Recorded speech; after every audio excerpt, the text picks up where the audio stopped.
നിങ്ങൾ അവിശ്വസ്തരായിരിക്കുമ്പോഴും പറഞ്ഞേ, ദൈവം വിശ്വസ്തനായി തുടരും. എന്തെന്നാൽ തന്നെ തന്നെ നിഷേധിക്കുവാൻ അവന് കഴിയില്ല.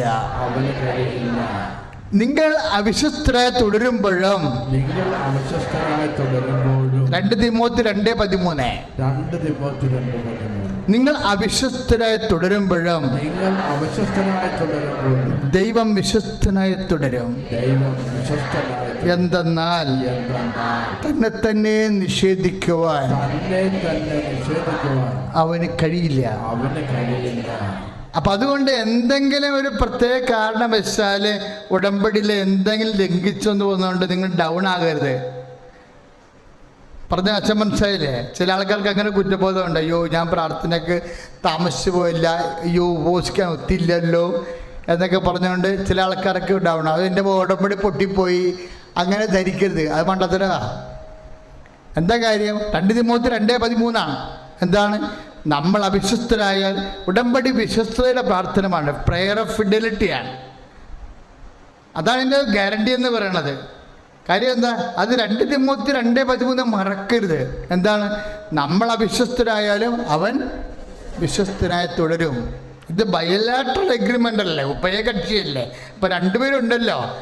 അപ്പോൾ ഒരാളുടെ തെറ്റിപ്പോയാലും, ഇപ്പം നിൻ്റെ അപ്പൻ മരിച്ചു, അല്ലെങ്കിൽ നിങ്ങൾ ആശുപത്രിയിലായിരുന്നു, ഇപ്പോൾ ഗർഭ ചേച്ചി വന്നിട്ടുണ്ടായിരുന്നു, ആശുപത്രിയിലായിരുന്നു എന്ന് പറഞ്ഞു, തുണ സഹോദരിയായിട്ട് പോയാണെന്ന് തോന്നണു. അപ്പം അവർക്ക് വരാൻ ഒത്തില്ല.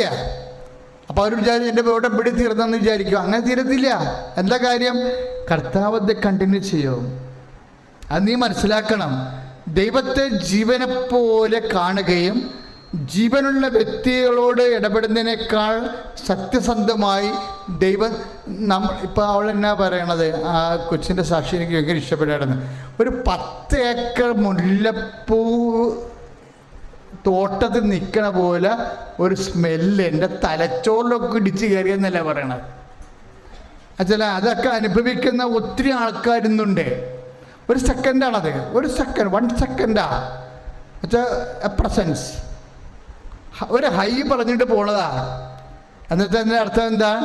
നീ വിഷമിക്കണ്ട, ഞാൻ ചുറ്റുവട്ടത്തിൽ തന്നെ ഉണ്ട്. അത് ഈ മുല്ലപ്പൂ മാത്രമല്ല, നിങ്ങൾക്ക് എല്ലാവർക്കും ഓരോ തരത്തിലുള്ള ഫീലിംഗ് ഉണ്ടാവും. നിങ്ങളത് ശ്രദ്ധിക്കാഞ്ഞിട്ടാണ്. ചില സമയത്ത് ഞാൻ സ്വരം കേൾക്കും, നിങ്ങൾക്കും സ്വരം കേൾക്കും. പക്ഷെ അത് ദൈവത്തിൻ്റെ സ്വരമാണെന്ന് അറിയണ്ടേ? ഈ ബഹളത്തിനിടെ അറിയത്തില്ലല്ലോ. പക്ഷെ നമ്മൾ ദൈവത്തെ തന്നെ ശ്രദ്ധിച്ചു പോകുന്ന ഒരാളാണ്.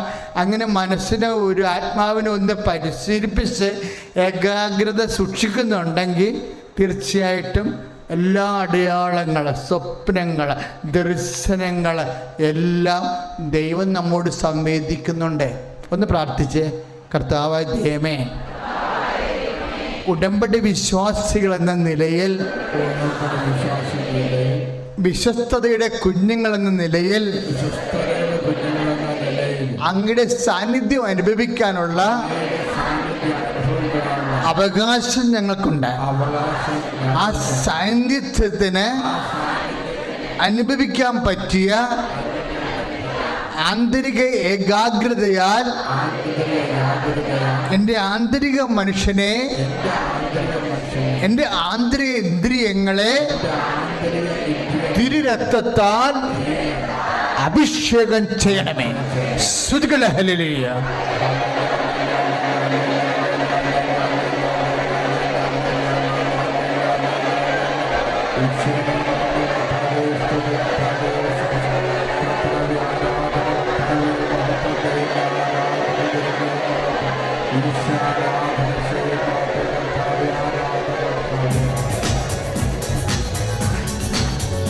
ഇന്നും ജീവിക്കുന്ന യേശുവിന്റെ സാന്നിധ്യത്തിൽ കരങ്ങളടിച്ചുകൊണ്ട് ഇന്നും ജീവിക്കുന്ന യേശുവിന്റെ സാന്നിധ്യത്തിൽ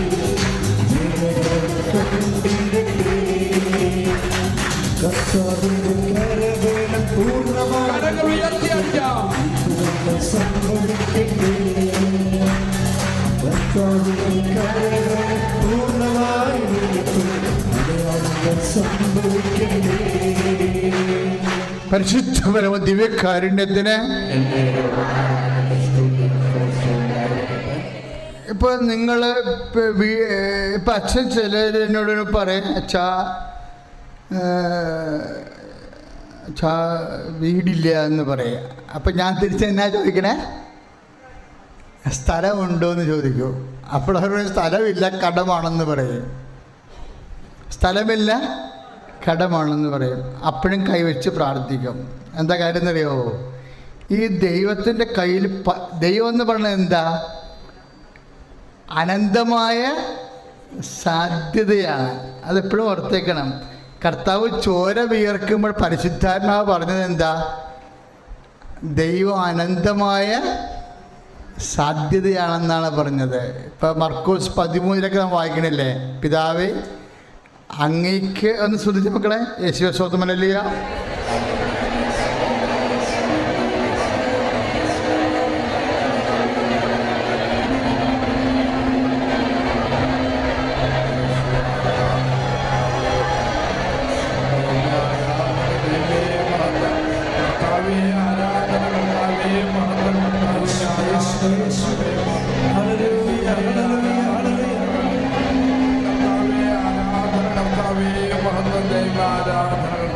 പ്രൈസ് ദി ലോർഡ്.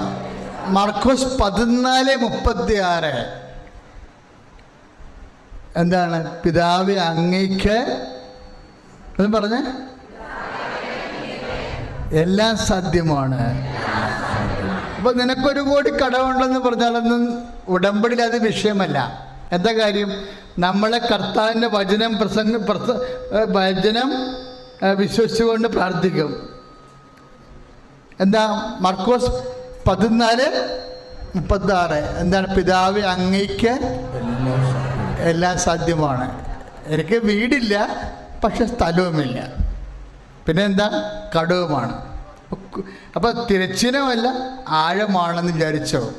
ആഴമാണ്. ഈ ആഴമാണെങ്കിലും ഇപ്പം വീടില്ല, സ്ഥലവുമില്ല, പിന്നെ എന്താണ്? കുഴിയുമാണ്, കടവുമാണെന്ന് അല്ലേ? അതാണല്ലോ ബൈബിൾ പറയണത്. ഇവിടെയല്ലേ വിശ്വാസം വേണ്ടത്?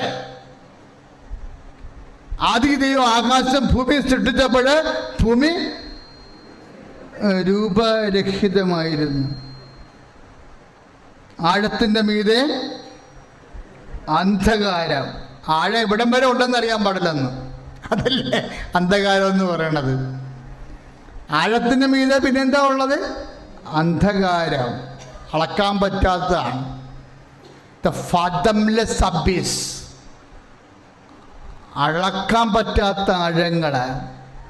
അതിൻ്റെ മീതെ, ആ ജലരാശിക്ക് മീതെയാണ് ദൈവത്തിൻ്റെ ആത്മാവ് ചലിക്കണത്. കൈയിട്ടിച്ച് കർത്താണ് ഹല്ലേലൂയ, യേശുവേ ഹല്ലേലൂയ.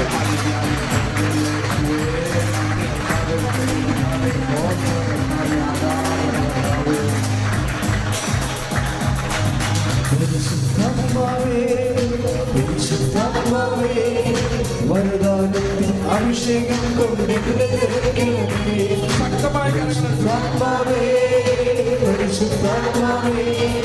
ലോകത്തിൽ വിജയം നേടാൻ ജഡംപരത്തിൽ ചലിച്ചു നിന്നൊരു പരിശുദ്ധാത്മാവേ, ജനകോടികളിൽ ജ്വലിച്ചു നിന്നൊരു പരിശുദ്ധാത്മാവേ, ജഡംപരത്തിൽ ചലിച്ചു നിന്നൊരു പരിശുദ്ധാത്മാവേ, ജനകോടികളിൽ ജ്വലിച്ചു നിന്നൊരു പരിശുദ്ധാത്മാവേ, പരിശുദ്ധാത്മാവേ, പരിശുദ്ധാത്മാവേ, വരദാനത്തിൻ അഭിഷേകം കൊണ്ട് നിറയ്ക്കണമേ. പരിശുദ്ധാത്മാവേ, പരിശുദ്ധാത്മാവേ, ലോകത്തിന്മേൽ വിജയം നേടാൻ ധീരതയേകണമേ. പരിശുദ്ധ പരമ ദിവ്യകാരുണ്യത്തിന് മക്കളെ, അച്ഛനിലൂടെ ഇപ്പം ഈശോ സംസാരിച്ചുകൊണ്ടിരിക്കുന്നത് എന്തിനാണെന്ന് അറിയാവോ? എന്തെങ്കിലും നിൻ്റെ കയ്യിൽ വേണമെന്നൊരു നിർബന്ധവുമില്ല. പിന്നെന്താ വേണ്ടത്? വിശ്വാസം മാത്രം മതി. ഇപ്പോൾ ഒരു സാക്ഷ്യം നമ്മൾ കേട്ടില്ലേ? എന്നാ കേട്ടത്? പനി പിടിച്ചു, പിന്നെ വേറെ പറയപ്പെടാത്ത വൈദ്യശാസ്ത്രത്തിന് കൈകാര്യം ചെയ്യാൻ പറ്റാത്ത അപൂർവ രോഗമായി വെന്റിലേറ്ററിലായിപ്പോയി അല്ലേ? എന്നിട്ട് ഒരു ഹോസ്പിറ്റലിൽ നിന്ന് പേഷ്യൻറ്റിനെ അടുത്ത ഹോസ്പിറ്റലിൽ കൊണ്ടുപോകുന്ന ഹെലികോപ്റ്ററിലാണ് കൊണ്ടുപോകുന്നത്. ആ സാക്ഷ്യം കേട്ടായിരുന്നോ? കേട്ടില്ലേ? ഉടമ്പടി തൈലം കൊണ്ടുപോയി വിശ്വാസ പ്രമാണം ചൊല്ലി തേച്ചപ്പോൾ ആ നിമിഷം മുതൽ മരുന്ന് പിടിച്ചു തുടങ്ങി. Price the Lord. അപ്പം മരുന്ന് പിടിപ്പിച്ചത് എന്താ? വിശ്വാസമാണ്. എല്ലാം പിടിപ്പിക്കുന്നതിന് വേണ്ടിയുള്ള ഉദ്ദേശം എന്താ? നടപടി എന്താ? വിശ്വാസമാണ്. ആരുടെയെങ്കിലും ഒരാളുടെ വിശ്വാസം മതി. ഇന്ത്യയിലിരുന്ന് വിശ്വസിച്ചാൽ മതി. സ്റ്റേറ്റിലെ രോഗിയിൽ മരുന്ന് പിടിച്ചോളൂ. ആ ശാസ്ത്രം കണ്ടുപിടിച്ചിട്ടില്ല. അത് കർത്താവിൻ്റെ കയ്യിൽ തന്നെയാണ്. സ്തുതിയുടെ ഹല്ലേലൂയ.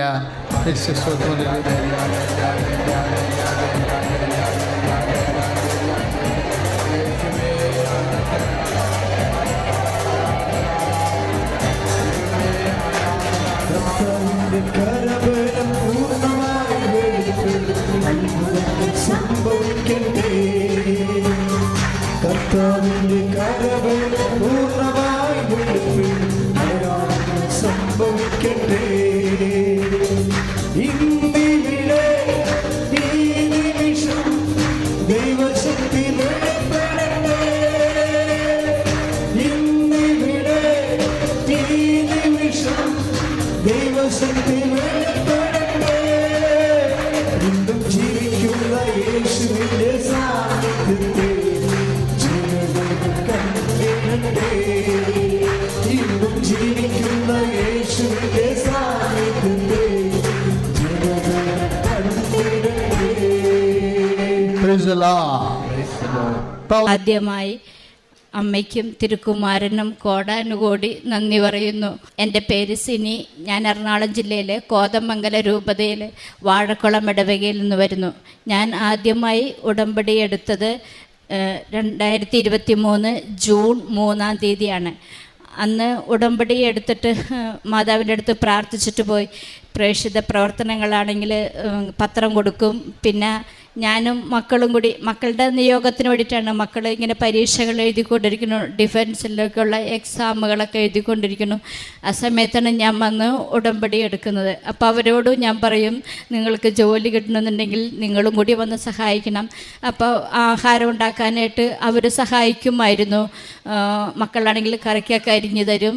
അപ്പോൾ പൊതിയാനും കൊണ്ട് കൊടുക്കുവാനും അവരെ തന്നെയാണ് കൂടെ വിളിച്ചു കൊണ്ടുപോയിരുന്നത്. കൊണ്ട് കൊടുക്കുവാനൊക്കെ പോകുമായിരുന്നു. ഹോസ്പിറ്റലിൽ, ഗവൺമെൻറ് ഹോസ്പിറ്റലിൽ, പിന്നെ ഞങ്ങളുടെ അടുത്തുള്ള വാഴക്കുളത്ത് പാലിയേറ്റീവ് കെയറിൽ ഇങ്ങനെ കിടക്കുന്നവർക്ക് ഫുഡൊക്കെ കിട്ടാൻ ബുദ്ധിമുട്ടാണ്. അപ്പോൾ അവിടെയൊക്കെ ഫുഡ് കൊണ്ട് കൊടുക്കുമായിരുന്നു. അങ്ങനെ പോയിരുന്നു. പിന്നെ 3 മാസം കൂടുമ്പോഴൊക്കെ ഞാനിതുപോലെ ഉടമ്പടി പുതുക്കി ചെയ്യുമായിരുന്നു. ലാസ്റ്റ് വന്ന് 24 ഫെബ്രുവരിയിലും ഞാൻ ഉടമ്പടി പുതുക്കിയിട്ട് പോയി. അതിന് ശേഷമാണ് ഞങ്ങൾക്ക് ഒരു വല്ലാത്തൊരു പ്രതിസന്ധി ഉണ്ടായത്. 24 ജൂൺ 21 എൻ്റെ ഹസ്ബൻഡ് ഡ്യൂട്ടി കഴിഞ്ഞ് വരുന്ന സമയത്ത് ബൈക്കിലായിരുന്നു വന്നിരുന്നത്. ഒരു ടോറസ് വന്ന് മുട്ടി, പുള്ളി തെറിച്ചു വീണു. ഹെൽമെറ്റൊക്കെ തെറിച്ചു പോയി. തലയ്ക്ക് ഗുരുതരമായ പരിക്ക് പറ്റി. വാരിയെല്ലുകൾ 6 ഒടിഞ്ഞു, 4 ഡിസോർഡറാണെന്ന് പറഞ്ഞു. വലത് കാല് മുട്ടിന് താഴെ വെച്ച് തകർന്ന് എല്ലൊരെണ്ണം പുറത്തേക്കാണ് തള്ളി നിന്നത്. അതൊന്നും ഞങ്ങൾ അറിഞ്ഞിരുന്നില്ല. അപ്പം ആക്സിഡൻറ്റ് പറ്റിയെന്ന് പറഞ്ഞ് ഞങ്ങൾ വീട്ടിൽ നിന്ന് ഞാനും മക്കളും കൂടി, ചേട്ടൻ്റെ പെങ്ങന്മാരും അറിഞ്ഞു. അപ്പോൾ ഞങ്ങളെ കൂടി വേഗം ഹോസ്പിറ്റലിലേക്ക് അടുത്തുള്ള ഒരു ഹോസ്പിറ്റലാണ് ആദ്യം എത്തിച്ചത്. അവിടെ നിന്ന് അവർ പറഞ്ഞു ഇച്ചിരി ബുദ്ധിമുട്ടുള്ള സ്റ്റേജാണെന്ന് പറഞ്ഞപ്പോൾ മകൻ്റെ അടുത്ത് പറഞ്ഞു. അപ്പം മകൻ പറഞ്ഞു കോലഞ്ചേരിക്ക് കൊണ്ടുപോക്കും. കോലഞ്ചേരിയിൽ ചെന്നു. ഞങ്ങൾ ചെല്ലുമ്പോൾ ആദ്യം ഞങ്ങൾ കൊണ്ടുപോകുന്നത് എൻ്റെ കയ്യിലാകെ ഉടമ്പടി തൈലവും കാശുരൂപവും ഉണ്ടായിരുന്നു. വാസ്തവം പറഞ്ഞാൽ വീടിൻ്റെ പുറകുവശം വാതിൽ അടയ്ക്കാൻ പോലും ഞാൻ മറന്നുപോയിരുന്നു. ആക്സിഡൻറ്റ് പറ്റുന്നപ്പോൾ ഇത് 2 മാത്രം എടുക്കാനാണ് എനിക്ക് ഓർമ്മ കിട്ടിയത്. ഞങ്ങളുടെ അടുത്ത് വേഗം വണ്ടിയെടുത്ത് വളഞ്ചേരി ഹോസ്പിറ്റലിൽ ചെല്ലുമ്പോൾ സ്കാനിങ്ങിന് കയറ്റി. അപ്പം ഞാൻ പറഞ്ഞു, എന്നെ ഇറക്കി തന്ന് ഞങ്ങൾക്കൊന്ന് ഈ കാശുരൂപം വെച്ചൊന്ന് പ്രാർത്ഥിക്കട്ടെ എന്ന് പറഞ്ഞു. അപ്പോൾ അവർ പറഞ്ഞു കയറ്റിയൊക്കെ ഉള്ളതെന്ന് പറഞ്ഞു. ഞാൻ പറഞ്ഞു 1 സെക്കൻഡ്. എന്നിട്ട് ഞാൻ കാശുരൂപം വെച്ചൊന്ന് പ്രാർത്ഥിച്ചു. ഉടമ്പടി തൈലം എനിക്ക് എന്താ പറ്റിയേക്കണമെന്നറിയില്ല. അന്നേരം സംസാരിക്കുന്നുണ്ടായിരുന്നു, നോർമലായിട്ട് സംസാരിച്ചു. അപ്പോൾ ഞാൻ പറഞ്ഞു ഉടമ്പടി തൈലം കൊണ്ട് നെറ്റിയിലും ഒക്കെ കുരിശ് അടയാളം വരച്ചു. ഞങ്ങൾ പ്രാർത്ഥിച്ച് ഞങ്ങൾ പുറത്തേക്ക് ഇറക്കി വിട്ടു.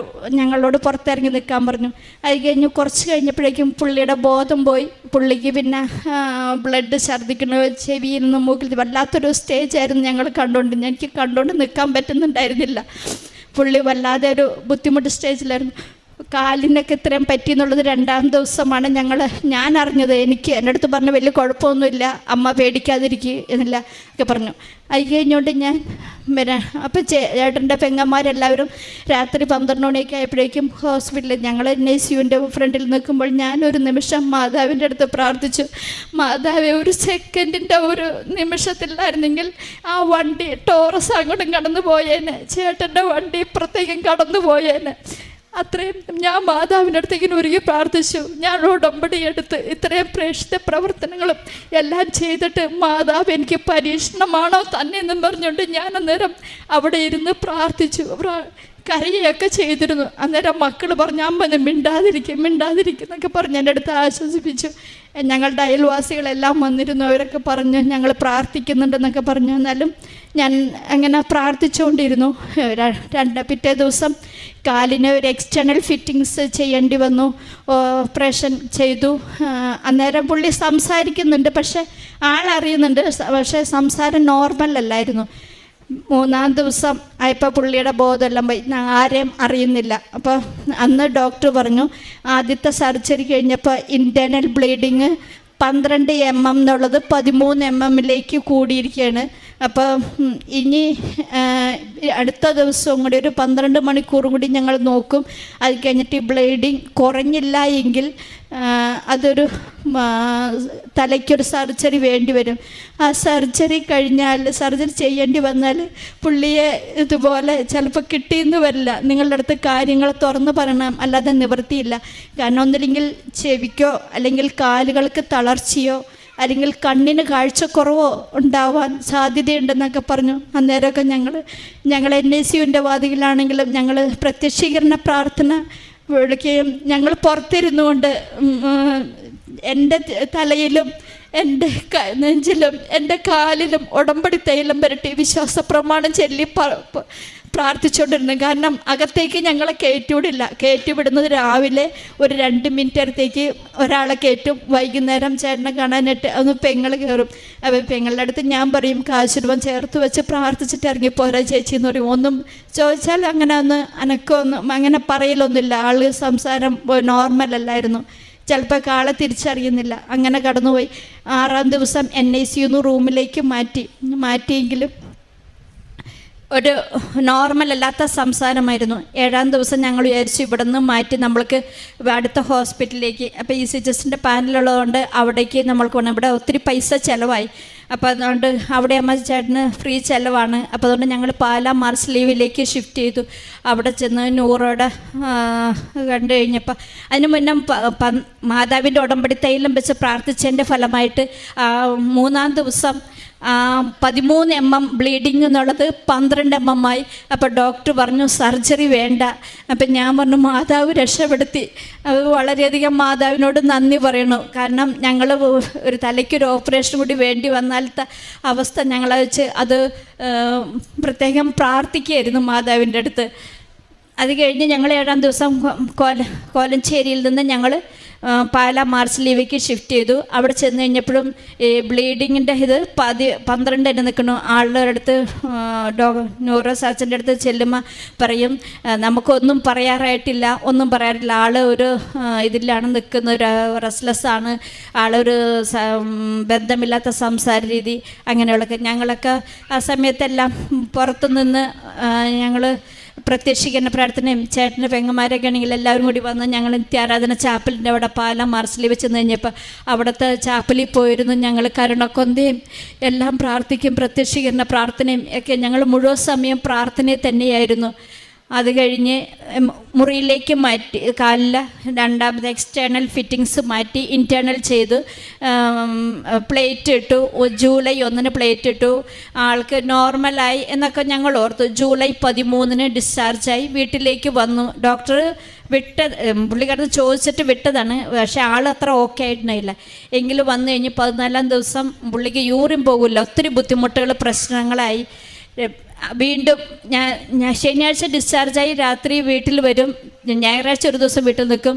തിങ്കളാഴ്ച വീണ്ടും ഹോസ്പിറ്റലിൽ ആംബുലൻസ് വിളിച്ച് പോകേണ്ടതാണ്. അങ്ങനെ 52 ദിവസത്തോളം ഹോസ്പിറ്റലിൽ തന്നെ ചെലവഴിക്കേണ്ടി വന്നു ഞങ്ങൾക്ക്. അപ്പോഴെല്ലാം മാതാവിൻ്റെ ആശുപത്രി കിടക്കുമ്പോഴാണെങ്കിൽ ഉടമ്പടി തൈലം സംസാരം ഓക്കെ ആക്കി തരാനായിട്ട്. അപ്പം കോലഞ്ചേരിയിലെ ഡോക്ടറും പറഞ്ഞിരുന്നു കണ്ണിൻ്റെ കാഴ്ചയൊക്കെ പോകാനൊക്കെ സാധ്യതയുണ്ടെന്ന്. അപ്പോൾ അന്നേരം പാലയിൽ കിടക്കുമ്പോൾ എൻ്റെ ഇളയ മകനായിരുന്നു കൂടെ ഉണ്ടായിരുന്നത്. അപ്പം മകൻ ഒരു ദിവസം നോക്കിയപ്പോൾ എൻ്റെ കണ്ണൊക്കെ ഇങ്ങനെ വീർത്തി. അപ്പം അവന് സംശയം, അമ്മയെ പപ്പയുടെ കാഴ്ചയ്ക്ക് എന്തെങ്കിലും പറ്റുമോ? ഞാൻ പറഞ്ഞാടാ ഉടമ്പടി തൈലമല്ല നമ്മൾ പെരട്ടി വിശ്വാസ പ്രമാണമൊക്കെ ചൊല്ലി പ്രാർത്ഥിക്കുന്നത്, ഒരു കുഴപ്പം വരില്ല, മാതാവിൻ്റെ കയ്യിലല്ലേ ഏൽപ്പിച്ചാക്കണത്. അപ്പോൾ മാതാവ് കൈവിടില്ല, ഒരു കുഴപ്പവും വരില്ല. ഞങ്ങൾ ന്യൂറോ സർജൻ വന്നപ്പോഴും പറഞ്ഞു, ഇങ്ങനെ പതിവില്ലാണ്ട് കണ്ണ് നീര് വെച്ച് വീർത്ത് വന്നിട്ടുണ്ടല്ലോ എന്നാ സാർ എന്ന് വെച്ചപ്പോൾ പറഞ്ഞു അത് കുഴപ്പമില്ല, അത് മാറിക്കോളെന്ന് പറഞ്ഞു. പക്ഷേ 2-3 ദിവസം വരെ ഇങ്ങനെ നീര് വെച്ചിരുന്നപ്പോൾ ഞങ്ങൾക്ക് ആശങ്കയായിരുന്നു. അന്നേരം ഡോക്ടർ പറഞ്ഞു അത് ചെറിയൊരു പ്രോബ്ലം ഉണ്ടായിരുന്നു, അതിൻ്റെ വീക്കം കണ്ണിലേക്ക് കയറിയതാണ്. അത് എന്തോ നിങ്ങളുടെ പ്രാർത്ഥന കൊണ്ട് ദൈവകൃപയാൽ അത് മാറിപ്പോയി. ആ ഡോക്ടർ പറഞ്ഞത് അങ്ങനെയുണ്ട്, നിങ്ങളുടെ പ്രാർത്ഥനയും ദൈവകൃപയാലും അത് മാറിപ്പോയി, കണ്ണോക്കെയായി, കുഴപ്പമില്ല, ഇനി പോകാം, ഹോസ്പിറ്റലിൽ നിന്ന് പോകാം എന്നൊക്കെ പറഞ്ഞ് ഞങ്ങൾ ഹോസ്പിറ്റലിൽ നിന്ന് ഡിസ്ചാർജായി പോന്നു. വീട്ടിൽ വന്നിട്ടാണെങ്കിലും ഒരു 1.5 മാസം കഴിഞ്ഞു വന്നിട്ടാണ് വീട്ടിൽ പുള്ളിക്ക് അത്ര ഓർമ്മയുള്ള രീതിയിലെല്ലാം സംസാരം നല്ലായിരുന്നു. ചുമ്മാ കട്ടിലേക്ക് കിടന്ന് ഉരുളും, അങ്ങനെ കൊച്ചു കുട്ടികളുടെ കാണിക്കുന്ന പോലെയൊക്കെയായിരുന്നു അന്നൊക്കെ. അപ്പോഴെല്ലാം തന്നെ ഇരുന്ന് ഭക്ഷണം കഴിക്കാനോ ഒന്നും ചെയ്യാൻ പറ്റില്ലാത്ത അവസ്ഥയായിരുന്നു. അന്നേരം ചേച്ചി പറഞ്ഞു, സിനി പോയി മാതാവിൻ്റെ അടുത്ത് പോയി ഉടമ്പടി എടുക്ക്. അപ്പം അതിനിടയ്ക്ക് എനിക്ക് ICUവിൽ വെച്ച് എൻ്റെ കാശുരൂപം നഷ്ടപ്പെട്ടിരുന്നു. അപ്പോൾ ഇനി കാശുരൂപം പോയി. പക്ഷെ ഉടമ്പടി തൈലം ഉപ്പും എൻ്റെ കയ്യിലുണ്ട്. അത് വെച്ച് ഞാൻ പ്രാർത്ഥനയിൽ മാതാവിൻ്റെ തന്നെ ആശ്രയിച്ച് നിന്നിരുന്നു.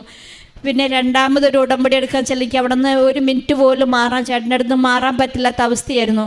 ഞാൻ പറഞ്ഞു, ചേച്ചി മാതാവ് അനുഗ്രഹിച്ചാൽ ചേട്ടൻ തന്നെ ഇരുന്ന് ഭക്ഷണം കഴിക്കാനും വാക്കറിൽ പിടിച്ച് ടോയ്ലറ്റിൽ പോകാനും, ആൾ പുറകെ വേണം, എന്നാലും വാക്കറിൽ ടോയ്ലറ്റിൽ പോകാനും ഒരവസ്ഥ മാതാവ് എന്ന് എത്തിച്ച് തന്നോ അന്ന് ഞാൻ പോയി ഉടമ്പടി എടുത്തോളാം എന്ന് പറഞ്ഞു.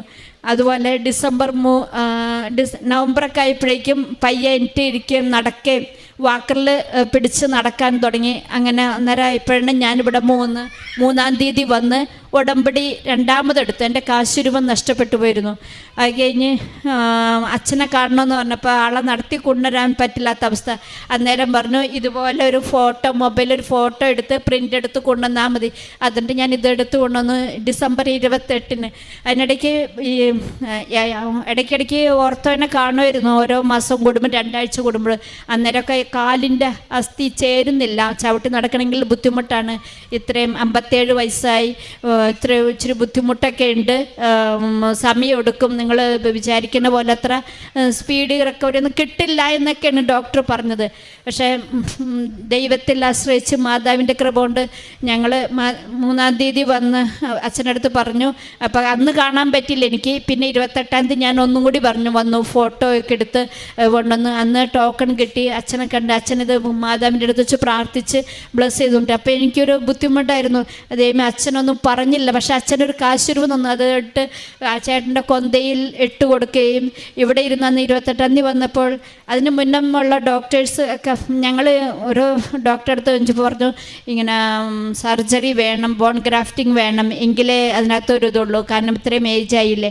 അപ്പോൾ അത് തന്നെ ഞങ്ങൾ വേറൊരു CT ഒക്കെ വേറൊരു ഡോക്ടറെ അടുത്ത് കാണിച്ചപ്പോഴും പറഞ്ഞു ഇത് തന്നെ പറഞ്ഞത്, അപ്പം 2-3 ഡോക്ടേഴ്സും പറഞ്ഞു എത്രയും വേഗം ബോൺ ഗ്രാഫ്റ്റിംഗ് ചെയ്യണമെങ്കിൽ 3 മാസം കഴിയുമെങ്കിലും നടക്കാൻ പറ്റുള്ളൂ, കാരണം വലതുകാലം അത്രയും തകർന്നു പോയിരുന്നു, അപ്പം നടക്കാൻ പറ്റുള്ളൂ എന്നൊക്കെ പറഞ്ഞു. അപ്പം ഞാൻ 28-ാം തീയതി വന്ന് അച്ഛനെ കണ്ട് പ്രാർത്ഥിച്ചു കഴിഞ്ഞ് ഇവിടെ തന്ന കാശുരൂപം വെച്ച് അന്ന് തുടങ്ങി, ആ 3-ാം തീയതി തുടങ്ങി ഞാൻ എസെക്കിയേൽ 37:1 മുതൽ 26 വരെയുള്ള വചനങ്ങൾ രാവിലെ ഉച്ചയ്ക്ക് 2:30-ക്ക് കാശുരൂപം വെച്ച് ഉടമ്പടി തൈലം കുരിശടയാളം വരച്ച് ഞാൻ മാതാവിൻ്റെ അടുത്ത് 2:30-ക്ക് ഞാനും ചേട്ടനും കൂടി ഇരുന്ന് പ്രാർത്ഥിക്കുമായിരുന്നു. അതിനുശേഷമാണ് ഞങ്ങൾ 30-ാം തീയതി ഡോക്ടറെ കാണാൻ പോകുന്നത്. ആ ഡോക്ടറെ കാണാൻ ചെന്ന് കഴിഞ്ഞപ്പം ഡോക്ടറുടെ അടുത്ത് എക്സ്റേക്ക് കയറും മുമ്പിൽ ഞാൻ ഉടമ്പടി തൈലം പുരട്ടി കുരിശടയാളം വരച്ചിട്ടാണ് എക്സ്റേക്ക് കയറ്റി വിട്ടത്. നേരം ഡോക്ടറെ അടുത്ത് എക്സ്റേ കഴിഞ്ഞ് ഡോക്ടർ നോക്കിയപ്പോൾ പറഞ്ഞു, ഇത് വല്ലാത്തൊരു അത്ഭുതമാണല്ലോ കണ്ടേക്കണം, കാരണം ഈ കഴിഞ്ഞ മാസം കണ്ട എക്സ്റേയിൽ നിന്നും ഒത്തിരി ഇമ്പ്രൂവ്മെൻ്റ് ആയിട്ടുണ്ട്, ഇതിനിഞ്ഞ് സർജറി വേണ്ടെന്ന്. ഞാൻ കാശുരൂപം കയ്യിൽ മുറുകെ പിടിച്ചേക്കായിരുന്നു, മാതാവേ ഇനിയൊരു ഓപ്പറേഷൻ ചെയ്യേണ്ട വരില്ല. ഞാൻ ഇവിടെ നിന്നിരുന്ന് 28-ാം തീയതി വന്നപ്പോഴും മാതാവിൻ്റെ അടുത്ത് പറഞ്ഞു, ഇനിയൊരു ഓപ്പറേഷനും കാലിൻ്റെ 3-ാമത്തെ സർജറിക്ക് മാതാവ് വിട്ടുകൊടുക്കല്ലേ, 3-ാമതൊരു സർജറി മാതാവും തിരുക്കുമാരനും കൂടി നടത്തിയാൽ മതി, ഇനിയൊരു സർജറി ഡോക്ടർമാർക്ക് ചെയ്യാനുള്ള ഇടവരത്തിലെന്ന് അത്രയും കരഞ്ഞ് പ്രാർത്ഥിച്ചിട്ടാണ് ഞാൻ ഇവിടെ നിന്ന് ഇറങ്ങിപ്പോയത്. അപ്പോൾ ഈ 30-ാം തീയതി എന്നപ്പോൾ ആ ഡോക്ടർ അങ്ങനെ പറഞ്ഞു. പിന്നെ 1-ാം തീയതി ഞങ്ങൾ പാലയിൽ കണ്ടുകൊണ്ടിരിക്കുന്ന ഡോക്ടറെ അടുത്ത് ചെല്ലാണ്. അമ്മരും ഞാൻ എക്സ്റേക്ക് കയറ്റും മുമ്പിൽ കുരിശടയാളം വരച്ചിട്ടാണ് എക്സ്റേ എടുക്കാൻ കയറ്റി വിട്ടത്. എക്സ്റേ കൊണ്ടുവന്ന് ഡോക്ടറെ കാണിച്ചപ്പോൾ ഡോക്ടർ പറഞ്ഞത് വളരെ ഇമ്പ്രൂവ്മെൻ്റ് ഉണ്ടല്ലോ, ഇതൊരു സ്പീഡി റിക്കവറി ആണെന്ന്. അതിനേക്കാൾ ഒരു 1.5 മാസം മുന്നേ ഡോക്ടർ പറഞ്ഞതെന്ന് വെച്ചാൽ ഇത് സ്പീഡി റിക്കവറി ആവില്ലെന്ന് പറഞ്ഞ ഡോക്ടർ തിരിച്ചു പറഞ്ഞു ഇത് സ്പീഡി റിക്കവറി ആണല്ലോ എന്ന്. 25-28 വയസ്സിനുള്ളിൽ യുവാക്കളിൽ സംഭവിക്കുന്ന ഒരു ഇമ്പ്രൂവ്മെൻ്റാണ് ഇപ്പോൾ ഈ 57 വയസ്സുള്ള ഈ ജോസങ്ങളിൽ വന്നാക്കുന്നത്. ഇതെന്താണെന്ന് ചോദിച്ചു. അപ്പോൾ ഡോക്ടറുടെ അടുത്ത് ഞാൻ പറഞ്ഞു. അപ്പോൾ ഡോക്ടർ പിടിച്ച് നോക്കിയപ്പോൾ ഉടമ്പടി തൈലം കാലയിലുണ്ട്. ഇതെന്നെ പുരട്ടിയാക്കണമെന്ന് ചോദിച്ചു. ഞാൻ പറഞ്ഞു, മാതാവിൻ്റെ ഉടമ്പടി തൈലമാണ് സാറേ പുരട്ടിയിരിക്കുന്നത്.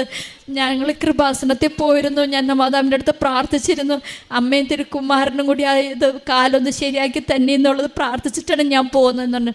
അപ്പോൾ പറയുന്നത് നല്ലൊരു സ്പീഡ് റിക്കവറി ആയിട്ടുണ്ട്, ഇനി ഒന്നുകൊണ്ട് പേടിക്കേണ്ട, ഇതിപ്പോൾ പയ്യെ ചവിട്ടി നടക്കാറായിട്ടുണ്ട്. അങ്ങനെ കാല് ഒരു വാക്കിൽ പയ്യെ സപ്പോർട്ട് കൊടുത്ത് പിടിച്ച് നടക്കാറായി തുടങ്ങിയിരുന്നു. അങ്ങനെ നടന്നു. മാർച്ച് 20-ന് പിന്നെ സർജറി വേണ്ടാന്ന് പറഞ്ഞു. 3-ാമത്തെ സർജറി മാതാവും തിരുക്കുമാരനും മാറ്റിവിട്ട് അത് അമ്മ തന്നെ ദൈവത്തിൻ്റെ കൃപയാൽ നടത്തിയില്ല, വേണ്ടാന്ന് പറഞ്ഞു. പിന്നെ മാർച്ച് 20-ന് ചേട്ടൻ ജോലിക്ക് പോകാൻ തുടങ്ങി. സ്റ്റിക്കായിട്ടാണ് പോകുന്നത്. ബസ്സിൽ കയറാനൊക്കെ ഇച്ചിരി ബുദ്ധിമുട്ടുണ്ട്. ആദ്യത്തെ 2 ദിവസം അങ്ങോട്ട് വിട്ട് പിന്നെ തുടങ്ങി ബസ് കയറി പോകും, ഡ്യൂട്ടിക്ക് പോവും, പോയിട്ട് വരും, ഞങ്ങൾക്ക് വീട്ടിലേക്ക് കൊണ്ടുവരും. അങ്ങനെ ഇപ്പോഴും ബസ്സിൽ കയറണമെങ്കിൽ സ്റ്റിക്കായിട്ട് വേണം. എന്നാലും ഇത്രത്തോളം രോഗസൗഖ്യം തന്ന മാതാവിനും തിരുക്കുമാരനും കോടാനുകോടി നന്ദി പറയുന്നു. പിന്നെ വേറൊരു സൗഖ്യമുള്ളത്, ഞാൻ ജൂൺ 23-ന് ഉടമ്പടി എത്തിയെങ്കിലും എനിക്കതിന് മുന്നേ ഒരു ഇയർ ബാലൻസിൻ്റെ പ്രോബ്ലം ഉണ്ടായിരുന്നു. അപ്പോൾ രാവിലെ എണീക്കുമ്പോൾ ഭയങ്കര തലകറക്കം വീടൊക്കെ മൊത്തം കറങ്ങി പോകണ പോലെ ബുദ്ധിമുട്ടായിരുന്നു. ഞാനപ്പോൾ എനിക്ക് ഈ ബുദ്ധിമുട്ട് വരുമ്പോൾ ഈ ഉടമ്പടി തൈലവും ഉപ്പും ഒക്കെ ഞാൻ തൈലം നിറുകയിൽ പുരട്ടുകയും ഉടമ്പടി ഉപ്പിട്ട് ഞാൻ വെള്ളം കുടിക്കുകയും ഞാൻ ഭക്ഷണത്തിൽ കഴിക്കുകയൊക്കെ ചെയ്തു. പിന്നെ എൻ്റെ ഇയർ ബാലൻസ് പൂർണ്ണമായിട്ട് എടുത്തു പറ്റിയത്. ഇതിന് ശേഷം ഇന്നേ വരെ എനിക്ക് ആ ഇയർ ബാലൻസിൻ്റെ പ്രോബ്ലം ഉണ്ടായിട്ടില്ല. അത് അമ്മയും തിരുക്കുമാരനും എടുത്തു മാറ്റി എന്നുള്ളതാണ് എൻ്റെ പൂർണ്ണമായ വിശ്വാസം. പിന്നെ എൻ്റെ മകന് 2-ാമത്തെ മകൻ കൂടെ ഉണ്ടായിരുന്നു. അവൻ ഓഗസ്റ്റ് 1-ലാണ് ഞങ്ങൾ ഹോസ്പിറ്റലിൽ കിടക്കുമ്പോൾ അവനുണ്ടായത്. മൊത്തം ആൾ പുറത്തായിരുന്നു നിന്നിട്ട് ഹോസ്പിറ്റലിൽ ചില ഒരാളെ കൂടെ നിർത്തുമായിരുന്നുള്ളൂ. അപ്പോൾ അവന് ഓഗസ്റ്റ് 1-ന് ലെൻസിൽ പോസ്റ്റിംഗ് കിട്ടി. അവന് ട്രെയിനിങ് ആയിരുന്നു. അപ്പോൾ ഈ ദിവസങ്ങളിലൊക്കെ അവൻ UPSCയുടെ പരീക്ഷയ്ക്ക് പഠിക്കുന്നുണ്ടായിരുന്നു. അപ്പോൾ അവൻ 1 മാസത്തോളം അവൻ പറഞ്ഞു, അമ്മേ ഞാൻ വീട്ടിൽ വന്നില്ല, ഞാൻ ഈസ്റ്ററായിട്ട് വരുന്നുള്ളൂ. അപ്പോൾ വ്യാഴാഴ്ചയ്ക്ക് വരുള്ളൂ എന്നൊക്കെ പറഞ്ഞിരുന്നു. ഞാൻ പറഞ്ഞത് മതി, നീ ഇരുന്ന് പഠിച്ചോ എന്ന് പറഞ്ഞു. അപ്പോൾ ചൊവ്വാഴ്ച വിളിച്ച് പാവം സങ്കടപ്പെട്ട് അവൻ ഇത്രയും കരഞ്ഞ് പറഞ്ഞിട്ടില്ല, അമ്മ എനിക്ക് വ്യാഴാഴ്ച ഒന്നും വീട്ടിൽ വരാൻ പറ്റില്ല, ഇവിടെ ബുധനാഴ്ച ചൊവ്വാഴ്ച ആൾ ട്രാൻസ്ഫറായി പോയി, ബുധനാഴ്ച ആൾ വന്നാലാണ് എനിക്ക് ലീവിൽ വരാൻ പറ്റുള്ളൂ എന്നാണ്. അത് അപ്പം ഞാൻ പറഞ്ഞ നീ പ്രാർത്ഥിച്ച മാതാവിൻ്റെ അടുത്ത്, ഞാനും പ്രാർത്ഥിക്കുന്നുണ്ടെന്ന് പറഞ്ഞു. അപ്പോൾ അവൻ പറഞ്ഞു, അമ്മ അത് പോസിബിൾ അല്ല, അത് 2-3 ദിവസം എടുക്കും പുതിയൊരാളെ അപ്പോയിൻ്റ് ചെയ്യാനായിട്ട്. നീ പോസിബിൾ അല്ല എന്ന് പറഞ്ഞ കാര്യം നീ മാതാവിൻ്റെ അടുത്ത് പ്രാർത്ഥിച്ചത് പോസിബിൾ ആക്കി തരും, മാതാവിൻ്റെ അടുത്ത് ആക്കി തരും, നീ വിശ്വസിച്ചോ.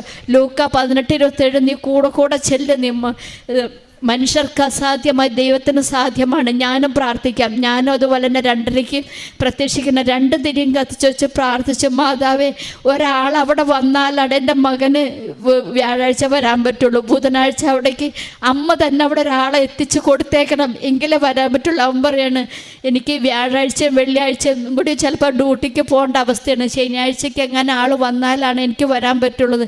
ഞാൻ പറഞ്ഞു, നീ ഉറച്ച് വിശ്വസിച്ച് പ്രാർത്ഥിച്ചോ, ആൾ വരും.